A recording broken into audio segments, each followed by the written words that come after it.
सो आज हम श्रीमद् भगवद गीता पहले अध्याय के पहले श्लोक पे हम चर्चा करेंगे। लेकिन हम भगवद गीता क्यों पढ़ रहे हैं, भगवद गीता पढ़ने के पीछे हमारा उद्देश्य क्या है। भगवद गीता हम इसलिए पढ़ना चाहते हैं क्योंकि भगवान को जानने का हमारे पास और कोई तरीका नहीं। भगवद गीता 10:14 में अर्जुन बोल रहे हैं और अर्जुन कह रहे हैं कि न ही ते भगवान व्यक्ति विदुर देवाना दानवा, कि हे कृष्णा आपको ना देवी देवता समझ सकते हैं ना दानव समझ सकते हैं। तो फिर आखिर भगवान को जानने का तरीका क्या है। भगवान को जानने का तरीका यही है कि जो भगवान स्वयं अपने आप से बताएंगे उसी को जान के उसी को सुन के भगवान के बारे में जाना जा सकता है। तो इसलिए अर्जुन ने बोला कि सर्वम एतत् ऋतं मन्ये यन् मां वदसि केशवा, कि हे केशव यन् मां वदसि, आपने जो भी मुझे बताया। अर्जुन ने बेसिकली बोला कि सर्वम एतत् ऋतं मन्ये यन् मां वदसि केशवा, कि हे केशव आपने जो कुछ मुझे बताया मैं उसको सत्य मानता हूँ। ऋतम मन्ये, मैं सत्य मानता हूँ। तो भगवान कृष्ण को जानने का और कोई तरीका नहीं है, इसीलिए भगवत गीता को पढ़ना, सुनना, भगवत गीता का प्रचार करना बिल्कुल अटमोस्ट इम्पॉर्टेंट है। तो पहला श्लोक जो है भगवत गीता का, वो पहला श्लोक धृतराष्ट्र के द्वारा बोला गया था। ये धृतराष्ट्र वाचा धर्म क्षेत्रे कुरुक्षेत्रे संवेतायुत्सवा मामका पांडवाश्चैव किम अकुर्वत संजय, कि हे संजय जो धर्म क्षेत्र कुरुक्षेत्र में जो मेरे पुत्र और पांडव एकत्रित हुए उन्होंने क्या किया। ये जो धर्म क्षेत्र कुरुक्षेत्र है इसके ऊपर भी चर्चा करेंगे, लेकिन पहले हम ये जान लेते हैं कि किसी भी ग्रंथ का जो शुरुआत है और जो समापन है दोनों ही बहुत महत्वपूर्ण होते हैं। जैसे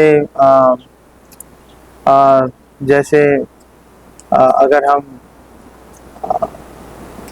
भागवतम देखेंगे तो भागवतम जो है उसकी शुरुआत हो रही है ओम नमो भगवते वासुदेवाय। तो जो ऑथर होता है वो पहले से ही ये स्थापित कर देता है कि मैं अपनी बुक में क्या डिस्कस करने वाला हूँ।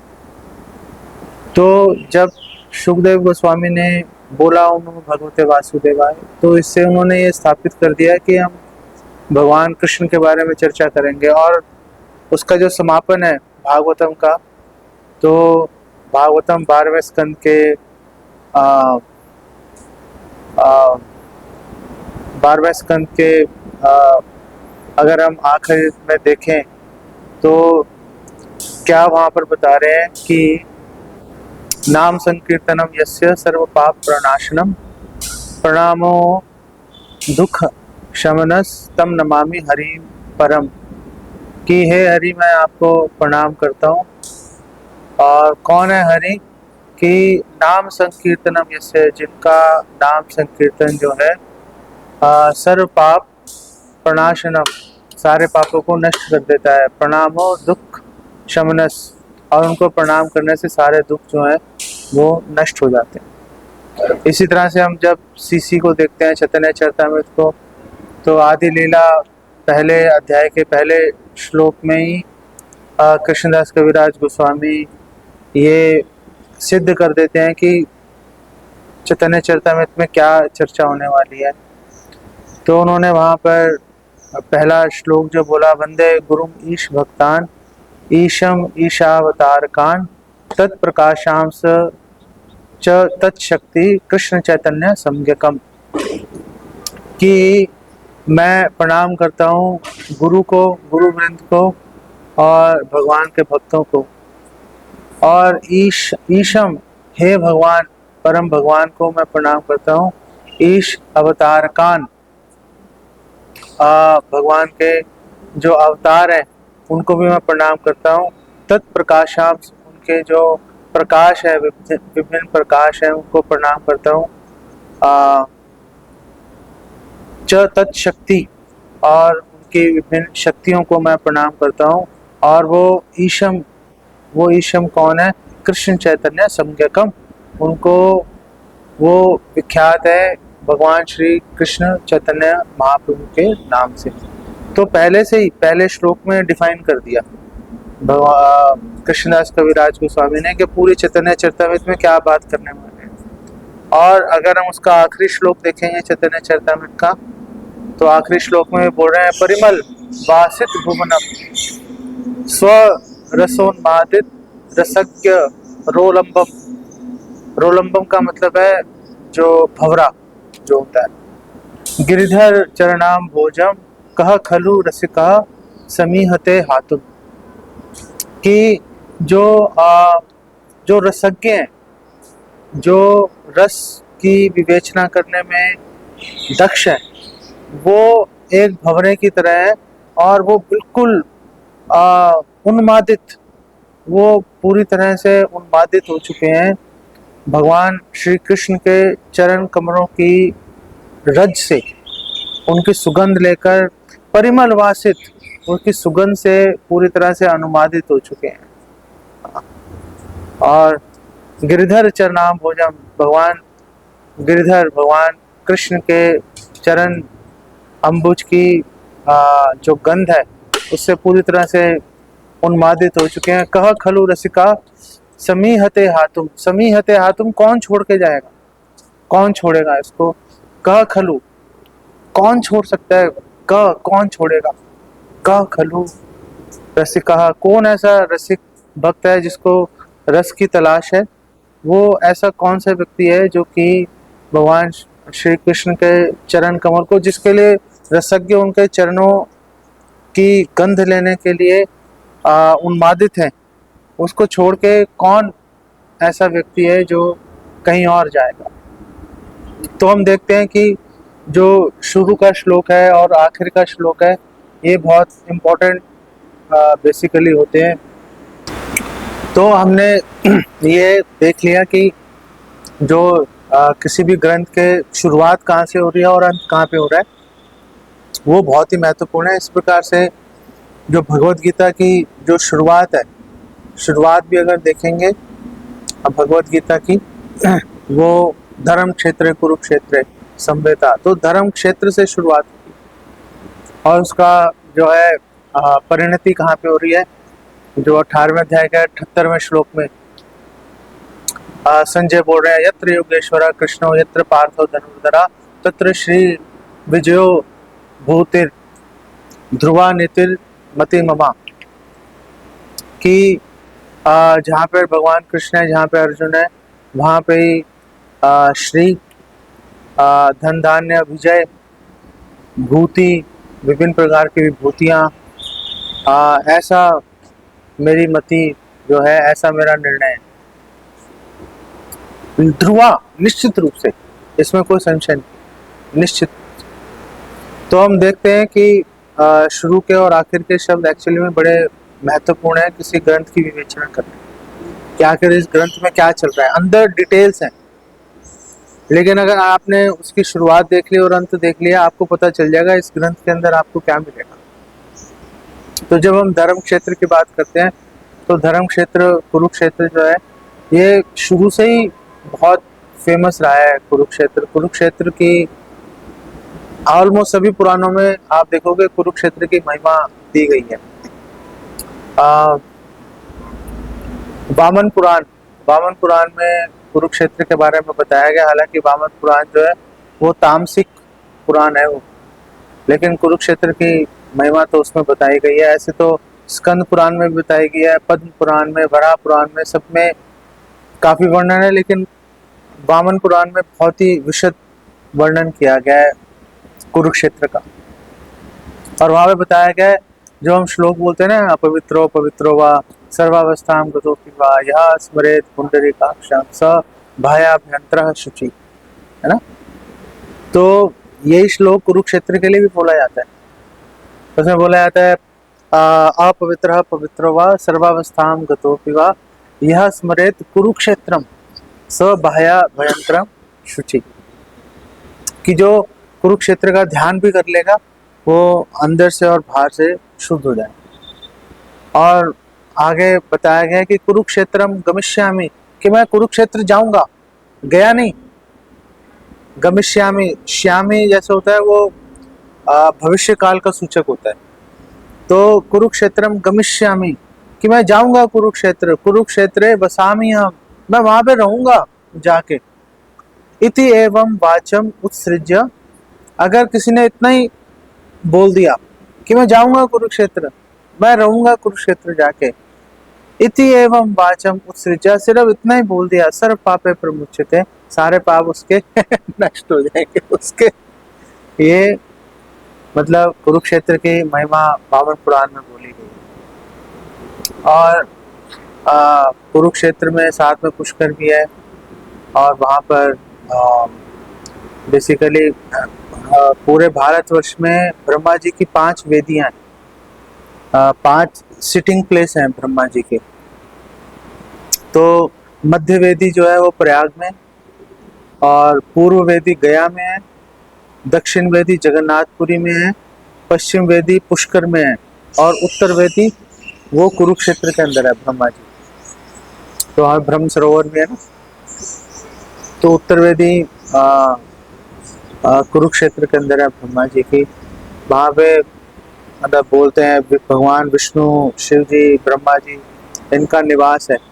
और कुरुक्षेत्र बेसिकली नाम पड़ा था, कुरु नाम के राजा थे, उनके नाम से कुरुक्षेत्र का नाम पड़ा था। उन्होंने वहाँ पर एक सोने का हल लेकर उन्होंने शिव जी के नंदी को और यमराज जी का पौंड्रक, भैंसा है पौंड्रक है उसका नाम, उसको जोत के वहाँ पे खेती की थी उन्होंने, धर्म की खेती की थी। तो जब धर्म की खेती करने वाले कर रहे थे तो इंद्र आए वहाँ पर। इंद्र ने बोला भी क्या कर रहे हो तुम? तो उन्होंने बोला मैं तप, सत्य, क्षमा, दया, शौच, दान, योग, ब्रह्मचर्य, इन 8 जो है धर्म के जो नियम है उसकी खेती कर रहा हूँ। तो इंद्र ने बोला इसके बीज कहाँ है? बीज कहाँ है? खेती करने के लिए बीज तो डालोगे तभी तो उगेगा। तो राजा को समझ नहीं आया बीज कहाँ, बीज का क्या जवाब दूं, सोच रहा था उसके बारे में, खेती करता रहा। तो इतने में भगवान विष्णु, ये वार्ता भगवान विष्णु स्वयं बता रहे हैं, भगवान वामन वो कह रहे हैं कि मैं खुद ही पहुंच गया फिर कुरु के पास। तो उन्होंने पूछा भी क्या कर रहे हो तुम? तो उन्होंने कहा जी मैं धर्म की खेती कर रहा हूँ। तो भगवान कह रहे मैंने पूछा बीज कहाँ है इसके? तो उसने कहा बीज जो है वो तो मेरे शरीर के अंदर वास कर रहे हैं, इसके बीज जो भी है हमारे शरीर में वास कर रहे हैं ना। हम तप कौन करेगा? हम ही करेंगे। सच कौन बोलेगा? हम ही बोलेंगे। नहीं, शौच हम ही करेंगे, क्षमा हम ही करेंगे, जो भी करना है हम ही ने करना है ना। तो इसका मतलब बीज हमारे अंदर आ गए, हम करेंगे। उन बीजों की खेती करने का मतलब है कि हमने इन गुणों को जो तप, सत्य, क्षमा, दया, शौच, दान, योग, ब्रह्मचर्य, इनको अगर हम अपने जीवन में उतारेंगे तभी धर्म की खेती हो रही है। अगर जीवन में नहीं उतारा तो धर्म की खेती नहीं हो रही। फिर तो मतलब बिल्कुल आप समझो कि अंधेरे में काम चल रहा है बेसिकली। तो राजा ने बोला कि जो बीज है वो तो मेरे शरीर में, ये इतनी महत्वपूर्ण बात है नहीं कि धर्म के बीज हमारे शरीर के अंदर है हमारे, नहीं। तो भगवान ने बोला कि लाओ वो बीज मेरे को दे दो।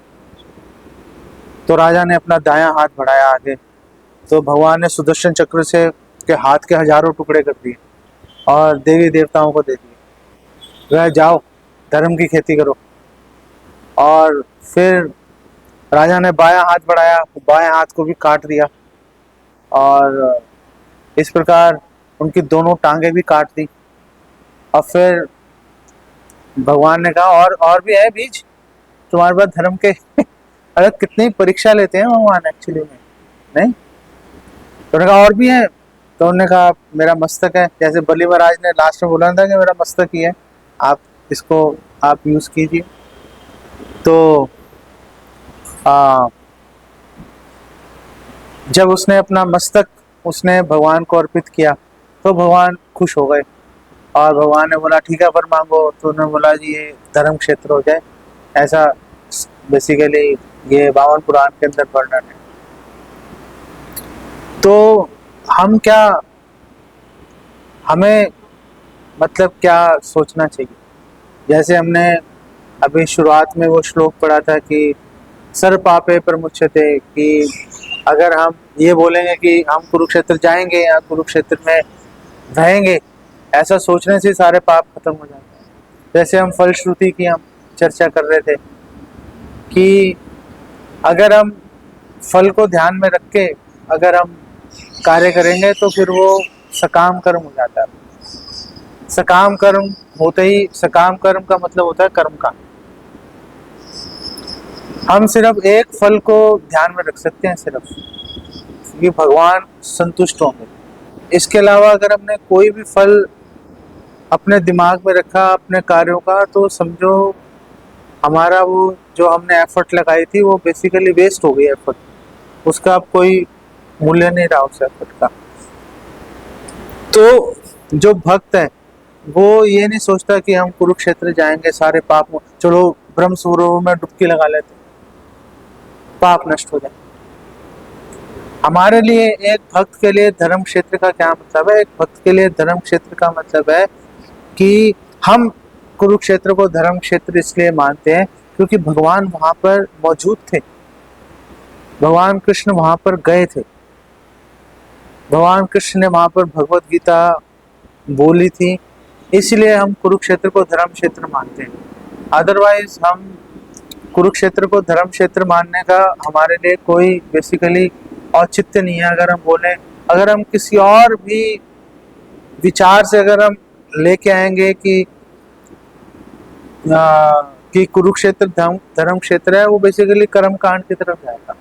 हमारे लिए धर्म क्षेत्र का मतलब है वो स्थान जहाँ पर कि भगवान मौजूद है। इसका मतलब क्या है? इसका मतलब यह है कि ये जो स्थान है, मंदिर है, आपके घर जो है, जहाँ पे कि आप भगवान की सेवा कर रहे हो, वो भी धर्म क्षेत्र ही है बेसिकली। वहाँ पे भी आपको, इस मंदिर में भी, आपके घर में भी आपको वही लाभ मिलेगा जो कुरुक्षेत्र जाने से वो लाभ मिलेगा, क्योंकि भगवान कहाँ पर है?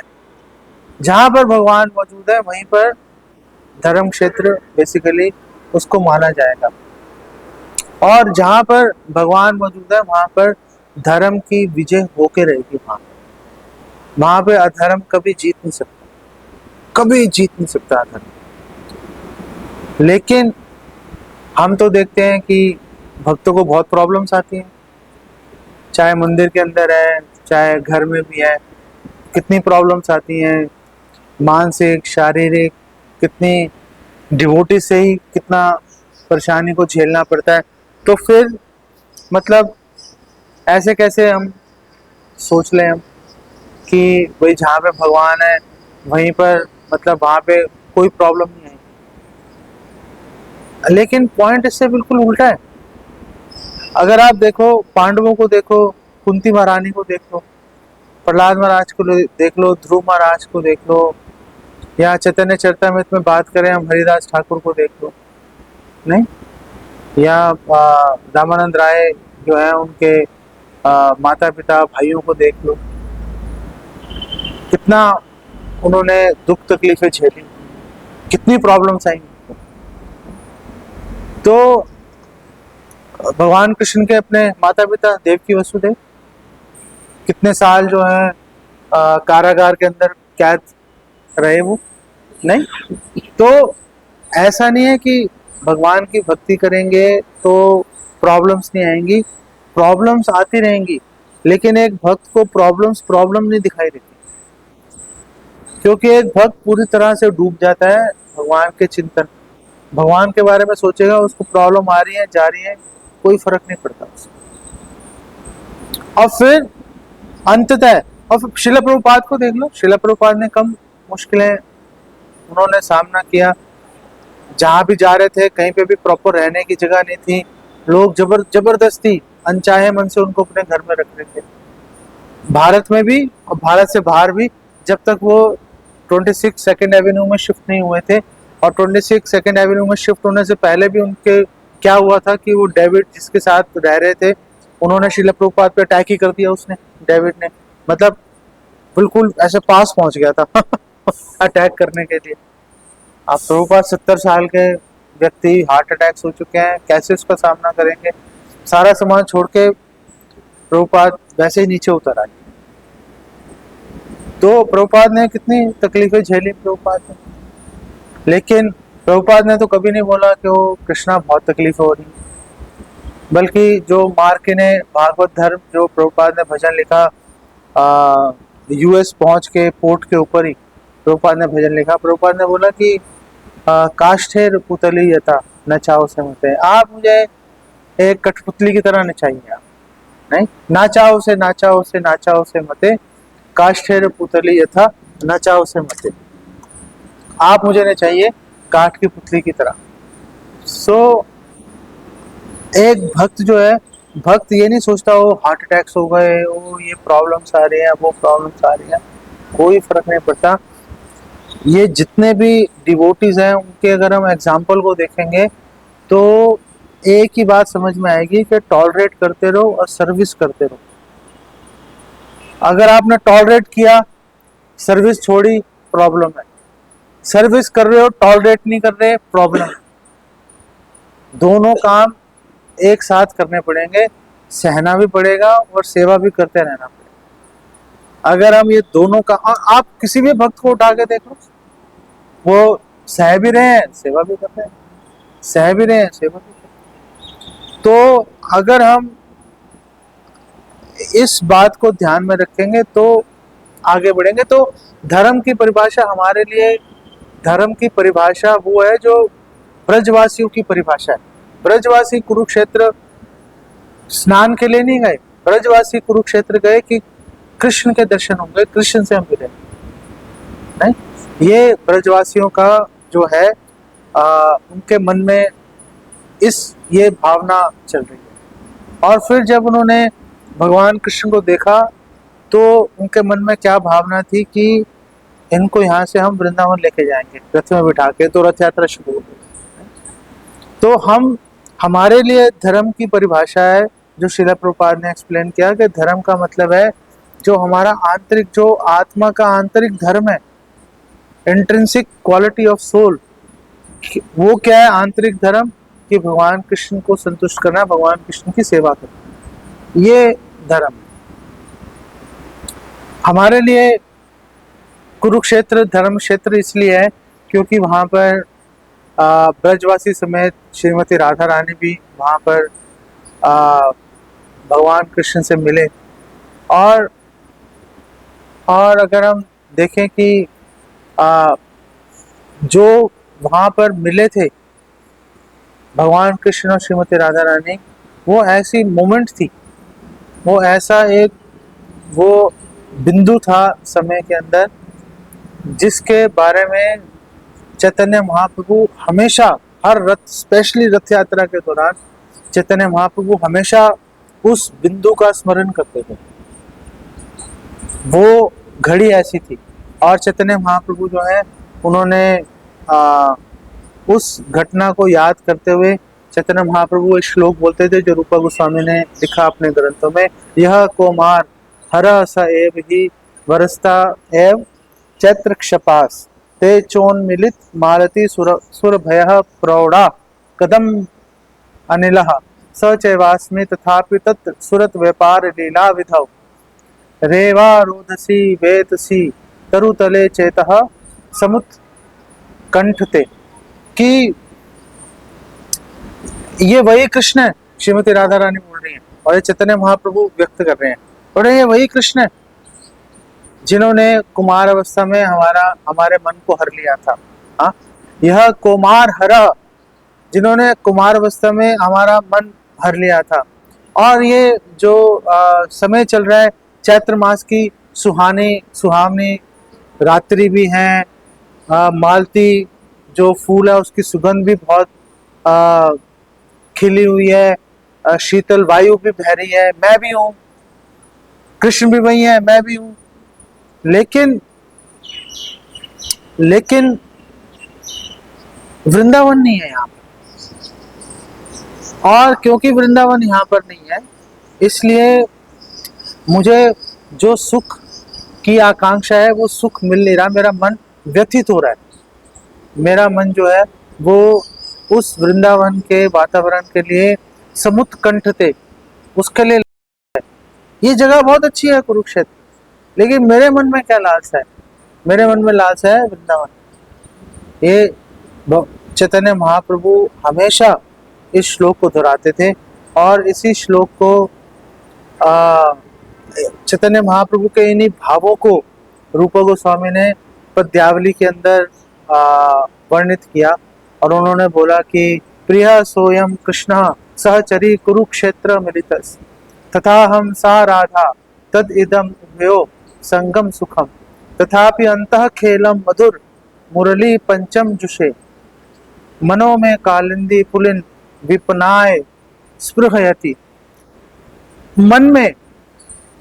मनो में मन के अंदर कालिंदी पुलिन, जमुना जी के किनारे जो विपनाय जो वन है, जो यमुना जी के किनारे में वन बने हुए हैं, स्पृहयति मेरे मन में उनकी इच्छा है कि वही मैं अभी अपने जो कुमार अवस्था से जिनके प्रति आकर्षित हूँ, वो कृष्ण भी मिल गए, मैं भी वही राधा हूँ, और हम यहाँ पे मिल भी रहे हैं, बहुत अच्छा लग रहा है, इसमें कोई शक नहीं है। लेकिन मैं यहाँ नहीं रहना चाहती, मैं जाना चाहती हूँ वृंदावन।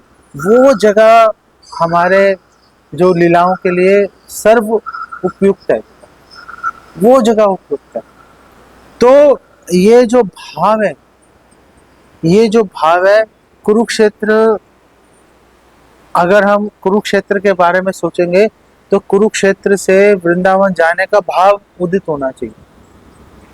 अगर हम कुरुक्षेत्र की बात कर रहे हैं तो कुरुक्षेत्र एक ऐसा स्थान है जहाँ से हम वृंदावन जाने का भाव, जैसे श्रीमती राधा रानी का भाव है, जैसा चैतन्य महाप्रभु का भाव है, वो भाव हमारे हृदय में उदित होना चाहिए। तो जाके हम धर्म क्षेत्र कुरुक्षेत्र, तब जाके हम बोलेंगे कि वो नाम सार्थक हो गया। जब तक हम कुरुक्षेत्र से वृंदावन तक नहीं पहुंच रहे, तब तक कुरुक्षेत्र का नाम सार्थक नहीं है। तब तक कुरुक्षेत्र धर्म क्षेत्र नहीं है हमारे लिए। तो धर्म क्षेत्र है कर्म कांडों के लिए, हमारे लिए उसकी कोई वैल्यू नहीं। ये बात हमेशा हमें याद रखनी पड़ेगी। जब तो यहाँ पर जब श्रील प्रभुपाद एक्सप्लेन कर रहे हैं कि जब धृतराष्ट्र ने पूछा कि क्या किया माम का, मेरे बच्चों ने और पांडवों ने क्या किया, तो धृतराष्ट्र यहाँ पर ये चिंता कर रहा था। कई चिंताएं चल रही थी धृतराष्ट्र के मन में। धृतराष्ट्र ये सोच रहा था कि ये कुरुक्षेत्र तो धर्म क्षेत्र है। तो पहली चिंता उसके मन में आ रही थी कि वो धर्म क्षेत्र है, और धर्म क्षेत्र जो है वो धार्मिक प्रवृत्ति के लोगों का भला करेगा, जो अधार्मिक है उनका नाश करेगा। मेरे पुत्र अधार्मिक है, पापी हैं, धर्म जो है वो पांडवों के साथ है। तो उसके मन में चिंता थी कि कहीं पर कुरुक्षेत्र के प्रभाव के कारण मेरा वंश नष्ट न हो जाए। ये उसके मन में व्यथा चल रही थी। इसीलिए उसने ये प्रश्न पूछा कि भाई ये हो क्या रहा है, यहाँ पर क्या चल रहा है। कुरुक्षेत्र के प्रभाव के, धर्म क्षेत्र के प्रभाव के बारे में तो चिंतित था वो, लेकिन उसको एक चिंता और थी। दूसरी चिंता उसके मन में ये चल रही थी कि कुरुक्षेत्र तो धर्म क्षेत्र है, अब धर्म क्षेत्र है वो सबकी जो चित्त है, सबकी चेतना को प्रभावित करेगा। जैसे कोई बड़े से बड़ा जो है भोगी वृंदावन जाएगा तो जाते वहां पे राधे राधे बोलना शुरू कर देते हैं। हम तो नहीं बोलते, लेकिन वो बोलना शुरू कर देता है वहां पे राधे राधे। तो धृतराष्ट्र ये सोच रहा था कि कहीं ऐसा ना हो जाए कि कुरुक्षेत्र के धर्म क्षेत्र के प्रभाव के कारण दुर्योधन का मन चेंज हो जाए। पांडव तो लड़ना ही नहीं चाह रहे, अर्जुन तो गांडी फेंकने के लिए तैयार हो रहा है बेसिकली। पांडव तो लड़ना ही नहीं चाह रहे, वो तो कह रहे हैं चलो आधा राज्य मत दो भैया, 5 गांव दे दो। पांडव तो लड़ना ही नहीं चाहते। अगर दुर्योधन भी नहीं लड़ना चाहेगा फिर तो युद्ध ही नहीं होगा। लेकिन युद्ध होना बहुत जरूरी है। धृतराष्ट्र सोच रहा है अपने मन में कि युद्ध होना बहुत जरूरी है। क्यों जरूरी है? क्योंकि यही मौका है पांडवों को मारने का। क्यों यही मौका है? क्योंकि हमारे पास भीष्म है। अर्जुन कुछ भी हो, भीष्म पितामह को पराजित नहीं कर सकता। जब भीष्म पितामह जो है वो खत्म कर देंगे, वो सारे पांडवों को, उसकी सारी सेना को भीष्म पितामह ऐसे चुटकी मारते खत्म कर देंगे। तो ये मौका है पांडवों को समूल नाश करने का। उनका एक बार कांटा निकल जाएगा, बात खत्म हो जाएगी। धृतराष्ट्र जो है वो श्रील प्रभुपाद रिपोर्ट में लिख रहे हैं कि धृतराष्ट्र ये सोच रहा था कि ये खरपतवार की तरह है, जो ये पांडव हैं इनको, मतलब हम तो धन धान्य की, धर्म की खेती करना चाहते हैं, ये खरपतवार कहाँ से आ गए, इनको निकालो यहाँ से। लेकिन जो धर्म का पालन नहीं करेगा वो खुद खरपतवार बन जाएगा, वो खुद खरपतवार बनेगा और खुद उसका नाश हो जाएगा, जैसे कि कौरवों का नाश हो गया। और यहाँ पर एक और बात जो श्रील प्रभुपाद बोल रहे हैं, श्रील प्रभुपाद बोल रहे हैं कि भगवान कृष्ण जो है वो मनुष्य रूप में दिख रहे हैं। इसका मतलब ये नहीं है कि वो कोई साधारण व्यक्ति हैं, वो भगवान ही है। अगर आप पद्यावली पढ़ोगे रूपा गोस्वामी की, उसमें कई ऐसे श्लोक आपको मिलेंगे। अब मैं वो उद्धृत नहीं कर सकता वो श्लोक, क्योंकि मेरी क्षमता नहीं है उद्धृत करने की। लेकिन अगर बाय चांस आप लोग पढ़ लोगे तो आपको दिखेगा कि भगवान किसी भी अवस्था में रहेंगे, चाहे बिल्कुल शिशु अवस्था में है, तब भी भगवान भगवान ही रहते। और रूपा गोस्वामी पद्यावली में एक्सप्लेन कर रहे हैं कि कैसे भगवान शिशु अवस्था में भी भगवान रहते हैं। मैं आपको वो बता नहीं सकता, अगर पता लगाना आपको खुद ही पढ़ना पड़ेगा आपको। अब मेरे जो क्षमता है उससे ऊपर है आपको बताना। तो अगर हम कृष्ण को भगवान नहीं, अगर हमें कुछ संशय है, फिर भगवत गीता पढ़ने का कोई लाभ नहीं। भगवत गीता पढ़ने का लाभ केवल और केवल तभी है जब हम कृष्ण को भगवान मान रहे हैं, पूर्ण पुरुषोत्तम भगवान, तभी भगवत गीता को हम पढ़ सकते हैं, तभी भगवत गीता को हम समझ सकते हैं। नहीं तो देख बहुत लोग रहे थे, लेकिन उनकी महिमा को कोई ही समझ पा रहा था। ऐसा थोड़ा कि दुर्योधन ने देख रहा था भगवान कृष्ण को, दुर्योधन भी देख रहा था, लेकिन क्या दुर्योधन भगवान को देख पाया? अपश्यन अपि न पश्यति, देख कर भी नहीं देखना, कि हमने देखा किसी व्यक्ति को लेकिन उसकी महिमा का नहीं पता। तो भगवान को हमने अगर देख भी लिया तो भी अगर हम ये सोच के नहीं चलेंगे, हमें ये पहले ये श्रद्धा लेके आनी पड़ेगी। और वो श्रद्धा कहाँ से आएगी? वो श्रद्धा आएगी श्रील प्रभुपाद से, वो श्रद्धा आएगी हमें श्रील प्रभुपाद के शिष्यों से, गुरु से वो श्रद्धा आएगी, पूर्ववर्ती आचार्यों से हमारे पास वो श्रद्धा आएगी कि कृष्ण पूर्ण पुरुषोत्तम भगवान है। वहां से हम वो श्रद्धा को अगर हम लेके चलेंगे, फिर भगवत गीता पढ़ने का समुचित लाभ हमें प्राप्त। यहाँ पे इसको विराम देते हैं इसको। आप अगर कोई प्रश्न पूछना चाहते हो तो आप प्रश्न पूछें।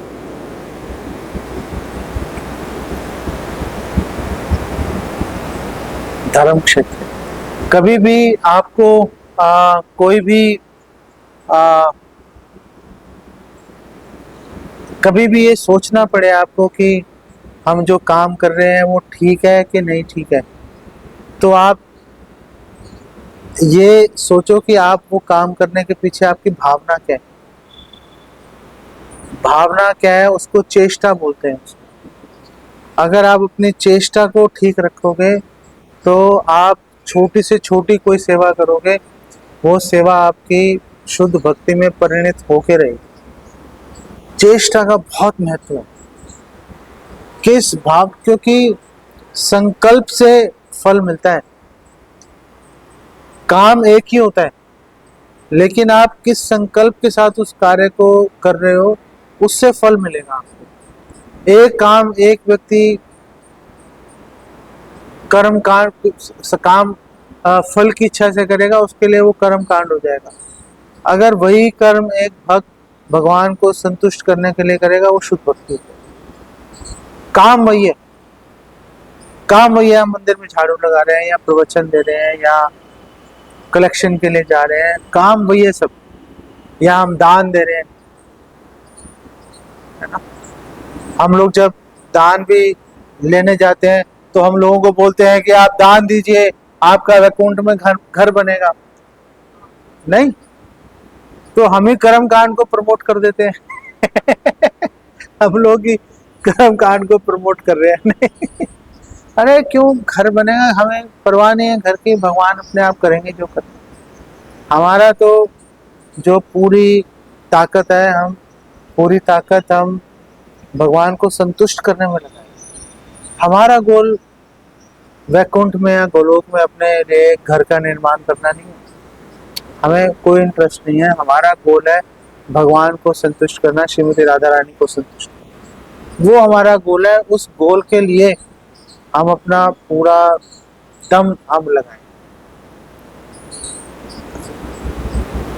तो हम क्यों बोलते हैं कि आप दान दोगे तो आपका घर बन जाएगा, जगन्नाथ जी का रथ खींचोगे सारे पाप कट जाएंगे। ये बात हम क्यों बोलते हैं? क्योंकि हम लोग अभी शुद्ध भक्ति के लिए तैयार नहीं।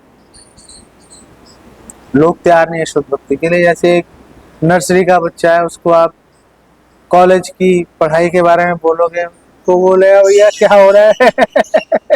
एक के बाद दो आता है, दो के बाद तीन आता है, मुझे तो ये पता है। आप उसको अलजेब्रा, ट्रिग्नोमेट्री, उसको और डिफिकल्ट चीजें बताओगे, वो बोलेगा क्या पागल हो गए हो। वो बोलेगा कि दो में से एक घटेगा, एक रहेगा। वो ये समझ ही नहीं पाएगा कि एक में से दो भी घट सकता है और माइनस एक आएगा। वो उसके लिए वो बोलेगा आप पागल। तो क्योंकि लोग शुद्ध भक्ति के लिए तैयार नहीं है, इसलिए ये बोलना पड़ता है कि भैया आप दान दोगे, देखो करोड़ों गुना हो जाएगा आपका दान। लेकिन जो भी ये बात बोल रहा है, उसके मन में ये बात क्लियर रहनी चाहिए। ऐसा नहीं कि वो इसको सोचना भी शुरू कर दे। उसके मन में ये बात क्लियर रहनी चाहिए कि हम इसका पैसा लेके भगवान की सेवा में लगाएंगे तो ये कभी ना कभी शुद्ध भक्ति में जुड़ेगा भगवान की तरफ से, इसका और इसके परिवार का कल्याण। ये भावना से अगर हम नहीं सोच के चलेंगे तो मतलब हम लोग खुद ही प्रचारक के रूप में कर्म कांड के अंदर घुस जाएंगे। और हमें समय समय पर शुद्ध भक्ति के बारे में भी बात करते रहना चाहिए ताकि भूल ही ना जाए कि भैया वो गोल है हमारा शुद्ध भक्ति का। बीच बीच में उसकी बात भी करते रहना चाहिए तो जाके हम, क्योंकि हम दूसरों को बोल रहे हैं, हम खुद भी भ्रमित हो सकते हैं ना। और बोलते रहेंगे, हमारी कॉन्शियस, हमारी चेतना को भी तो इफेक्ट कर रहा है वो। अगर हम बार बार ये नहीं सुनेंगे कि शुद्ध भक्ति, भगवान की प्रसन्नता, तो माइंड जो है उसी को सोचना शुरू कर देगा फिर। तो समय समय पर शुद्ध भक्ति के बारे में सुनना, चाहे वो कितना ही कड़वा क्यों ना लग रहा हो, नितांत आवश्यक है ताकि हम ट्रैक पर चलते रहें, ताकि हम भटक नहीं जाए। ठीक है, अभी कोई प्रश्न है आपका तो आप प्रश्न।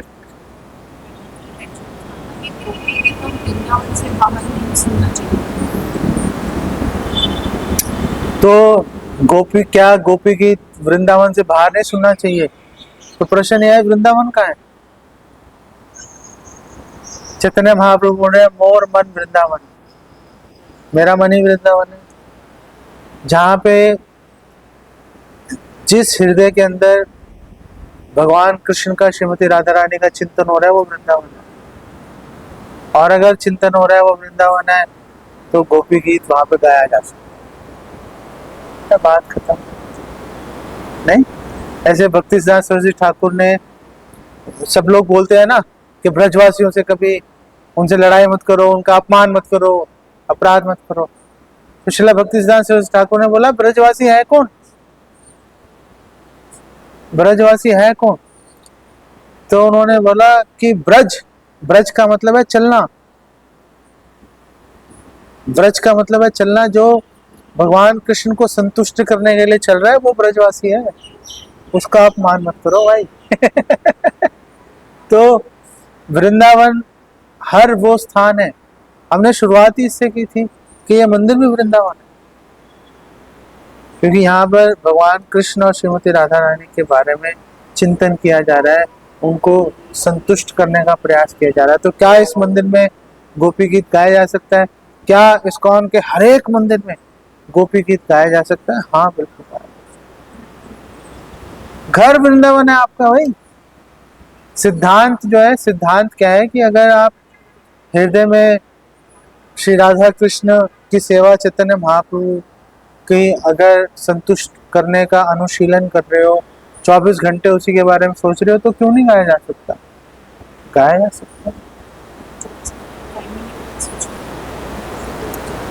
तो अगर 24 घंटे सोचने का टाइम ही नहीं है, तो फिर हमें अपने हृदय में ये दुख की भावना को प्रज्वलित करना चाहिए कि टाइम ही नहीं है, 24 घंटे करना चाहिए, कर ही नहीं पा रहे, टाइम ही नहीं है हमारे पास। तो वो टाइम कैसे आएगा? कैसे हम अपने सभी गतिविधियों को शुद्ध भक्ति में बदल सकते हैं? उसके लिए हमें प्रयास करना पड़ेगा। और ऐसा नहीं है कि हो नहीं सकता, ऐसा नहीं है कि हो नहीं सकता, हो सकता है, लेकिन उसके लिए बहुत ही दक्ष मार्गदर्शन और बहुत समर्पण की आवश्यकता रहती है। कॉन्शियसनेस है। आप पहले कॉन्शियसनेस, हमारी शुरुआत कहाँ से होगी? हमारी शुरुआत होगी कि हम अपनी चेतना को भगवान में लगाएंगे। कम से कम जप करते समय तो भगवान के बारे में सोचे। जप करते समय हमारा मन दशो दिशा में भागता है, तो कम से कम वहां पे लेके आए उसको। तो अब कैसे उसको लेके आएंगे? जब हम ये सोचेंगे कि हम जप कर रहे हैं, भगवान को संतुष्ट कर रहे हैं। तो एक आशा की किरण है कि हम अपने मन को भगवान की तरफ लेके जा पाए। तो एक आशा की किरण है, नहीं तो कैसे आएगी? कोई चांस ही नहीं है ना। और वैसे तो 6 बजे है, लेकिन कोई था ही नहीं, और मैंने कहा जब कोई है ही नहीं तो 5:45 शुरू कर देता हूँ। 5:45 ठीक है, 5:45 अगली बार 5:45 करेंगे, ताकि 6:30 खत्म कर दें, है ना। ऐसे आज भी मैंने 6:30 खत्म कर दिया था। और आपका कोई प्रश्न है? कोई प्रश्न है आपका? जब भी आप पढ़ो या सुनो, हमेशा माइंड के अंदर क्वेश्चन लेके आओ। क्वेश्चन आएंगे तो गाड़ी आगे चलती है, क्वेश्चन नहीं आएंगे गाड़ी में ब्रेक लगना शुरू